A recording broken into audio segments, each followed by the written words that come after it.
ملاقات پرزیدنت تاجیکستان امامعلی رحمان با همتای قرقیزش سورونبek جیمبکوف فردا صبح بروقت در آقسای و واروخ در این چهارراه آغاز می شود و این دو پرزیدنت در اونجا با مردم این منطقه ملاقات میکنند، به حرف و صحبت های آنها گوش میدن، مشورت میدن، چون که 3 روز گذشته در اینجا مناقشه ها سر زد و در نتیجه این مناقشه 10 نفر زخمی شدند، تیر خوردند و یکی از آموزگاران از دهه واروخ در اینجا کشته شد. جلال الدین قرایف معلم یکی از مکتب های واروخ در اینجا جان داد و حالا حاضر در بیمارخانه شهر اسفره تقریبا 5 نفر از شهروندان یعنی ساکنان واروخ بستری هستند. پس از این ملاقات و دیدار در واروخ و آقسای،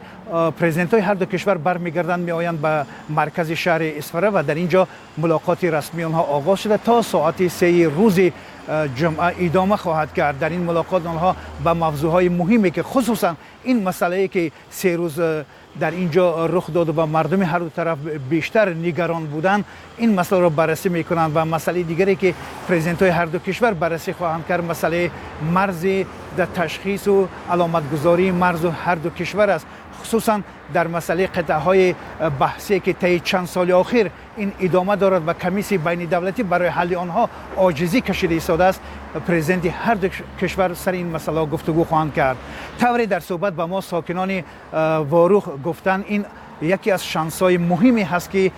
در این ملاقات در سطح سران اول کشورها این مسئله باید حل نهایی خودشان را پیدا کنند.